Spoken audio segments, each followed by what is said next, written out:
With Game 5 a little bit over 24 hours away, we have some wild updates regarding the Toronto Maple Leafs lines and specifically Auston Matthews. He is in jeopardy to potentially not play tomorrow night in a must-win game for the Toronto Maple Leafs, in a game that, quite frankly, is their last chance at a hope at a deep playoff run. So we're going to break that down and much more in this episode. But before we do, quick reminder to hit the subscribe button. If you haven't hit it already, we're uploading 1 to 2 videos, sometimes even 3 videos a day during the Leafs playoff run. So make sure to hit that button. About 80% of you aren't subscribed. And if you haven't already, again, make sure to do that. And again, I'm still from Toronto, or I'm in Toronto right now, so the setup is going to be like this for a little bit. Hopefully it's not too bad. Let me know in the comments. But Darius, what a wild day. Auston Matthews, obviously we know he's been battling an illness of some sort. It seems like the illness gets worse when he's actually on the ice and playing. We saw him leave after 14 minutes-ish of ice time last game.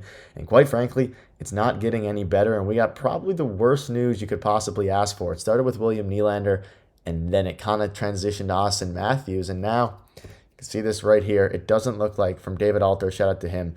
Shout out to David Alter, but it doesn't look like Auston Matthews will practice today. Leafs working on a power play drill on another pad with Domi on in place of him. And I have some more screenshots to go over regarding this with Darius.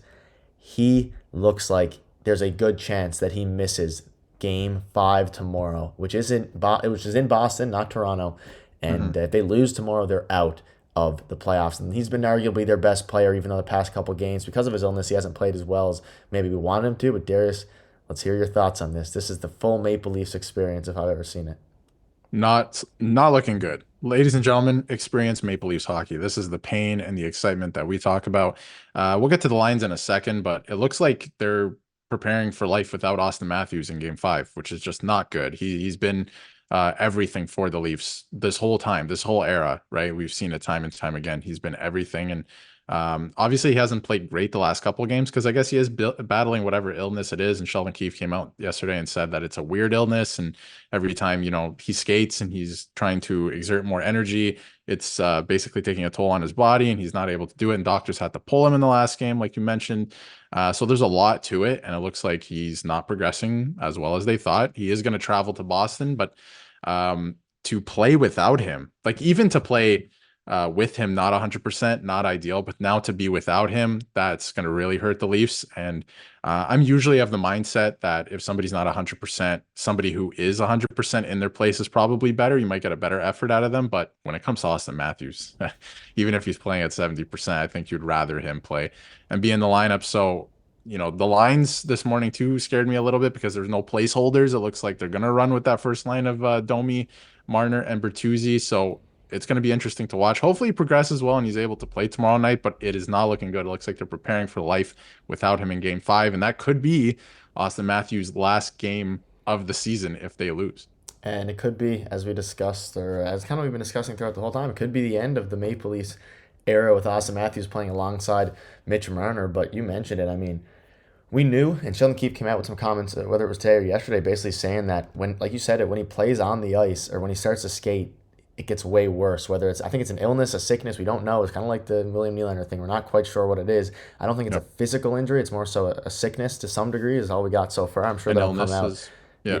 Yeah, I'm sure it'll come out at some point. But Sheldon Keefe basically said, like, they're playing it day by day. And this is one that I hope that Auston Matthews can try to play through. But such weird illnesses and injuries for the Leafs that you can't even make it up. But let's get into some of this. When Matthews missed Friday's practice, Connor Dewar skated on the top line as a placeholder. That is not the case today. Leafs preparing for a scenario where Auston is unavailable for Game 5, and just an absolute, I mean, you can't understate this. It's a disaster for the Toronto Maple Leafs if he doesn't play. And really, even if he does play, he's not at 100%. We saw how impactful he was in the first couple games, and then his injury happened, or I'm going to call it an injury. It's whatever his illness. And his impact was nowhere nearly as good. And as a result, the Leafs have gotten smacked the past 3 games.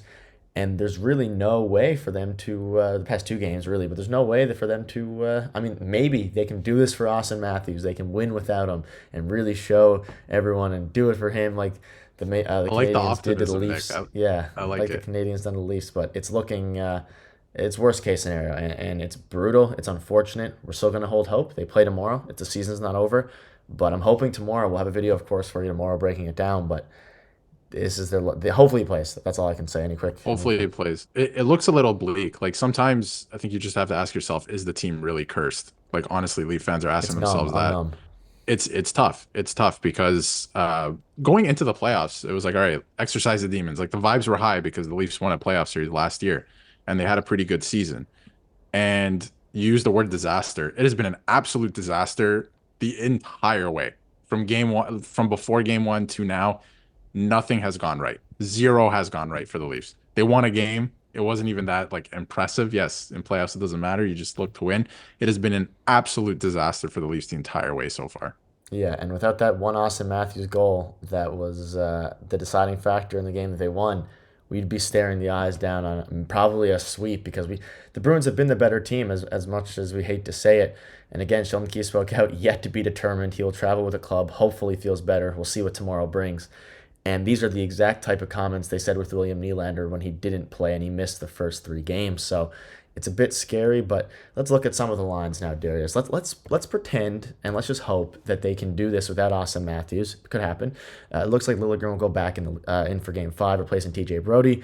Mhm. Surprise, surprise, obviously, because Brody should have never been in there in the first place. But it's Riley Labushkin, Benoit McCabe, Jake McCabe, Joel Edmondson, Timothy Liljegren. Do you like this? I mean, this is better than what we had last game. DJ Brody was the worst player on the ice. Do I blame him necessarily? Not really. He's kind of just thrown into the fire. He's had a pretty rough second half of the year, but at least they're going back to what, I mean, didn't work really, but worked better than whatever last time was with TJ Brody instead of Liljegren. Yeah, do I like it? Sure. I think it could be better, but that's not something you can fix right now. And I maintain that this is the Leafs' best sixth defenseman. So if Illigan is ready to go, because we heard that he wasn't 100%, that's the reason he sat out the last game. If he is ready to go, then I maintain that this is the best sixth defenseman for the Leafs, and they're going to go out with this core or this group on the back end if they do go out. So I think that is the way to be. A lot of people are like, "Oh, give Giordano a chance. You know, he's older. He wants to get it done. He has that fire. He's a veteran. All that stuff. Give him one last chance." Listen, you have to give the team the best chance to win. And I think this is the best chance for the team to win in terms of roster construction and lineup. So I don't hate it. I think it's been the best. And honestly, I think the Leafs defense, for as much as it was storyline coming into this season and this playoffs, has been the least of their worries in the playoffs so far. So definitely don't hate it. And we'll just have to see how they play together. Yeah, that's all you can do now is wait and see with this. And it doesn't really matter what the defense pairing looks like. This is the team we have, and the offense hasn't scored any goals really to help with that. And obviously, is this a Stanley Cup blue line?